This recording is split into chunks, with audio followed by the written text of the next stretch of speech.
സർക്കാർ ജീവനക്കാർക്കും പെൻഷൻകാർക്കുമായി നടപ്പിലാക്കിയ മെഡിസെപ്പ് പദ്ധതി അക്ഷരാർത്ഥത്തിലും പ്രതിസന്ധിയിലാണ്. ഈ സാഹചര്യത്തിൽ എറണാകുളം ഉപഭോക്തൃ ജില്ലാ കോടതിയുടെ ഒരു ഇടക്കാല ഉത്തരവ് വളരെ ആശ്വാസം പകരുന്നു. ഒരു റിട്ടയർഡ് ഹെഡ് മാസ്റ്റർ ശ്രീമാൻ CD ജോയി നൽകിയ പരാതിയിന്മേലാണ് ഈ ഇടക്കാല ഉത്തരവ് ഉണ്ടായിരിക്കുന്നത്. ഓറിയന്റൽ ഇൻഷുറൻസ് കമ്പനിയും സർക്കാരും തമ്മിലുള്ള ധാരണ പ്രകാരം, അവരുടെ കോൺട്രാക്ട് പ്രകാരം ഒരു ത്രിതല സംവിധാനം പരാതി കേൾക്കുന്നതിനായിട്ടുണ്ട്. അതൊരു ആഭ്യന്തര സംവിധാനമാണ്. ആ ആഭ്യന്തര ത്രിതല സംവിധാനത്തിനകത്ത് പരാതി പരിഹരിച്ചില്ലെങ്കിൽ മാത്രമേ കോടതിയിൽ പോകാവൂ എന്നാണ്.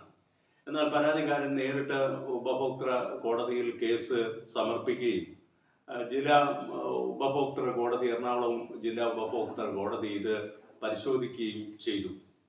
കമ്പനി സ്വന്തമായ നിലപാട്, അവരുടെ പഴയ നിലപാട് തന്നെ ആവർത്തിക്കുകയുണ്ടായെങ്കിലും കോടതിയുടെ നിരീക്ഷണ പ്രകാരം ഏതൊരു വിധത്തിലുള്ള സേവനത്തിനും ന്യൂനതയുണ്ടെങ്കിൽ, അതിൽ അധാർമികതയുണ്ടെങ്കിൽ 2019 ഉപഭോക്തൃ സംരക്ഷണ നിയമത്തിലെ വകുപ്പ് 100 പ്രകാരം കോടതിയെ സമീപിക്കാവുന്നതാണ്.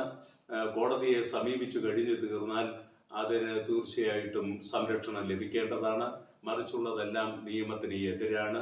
ഇത് തീർച്ചയായിട്ടും ആശ്വാസം പകരുന്ന ഒരു വിധിയാണ്. ഇതൊരു ഇടക്കാല ഉത്തരവാണ്. ഇതിന്റെ ഫൈനൽ വാദം ജനുവരി 20 തുടങ്ങും.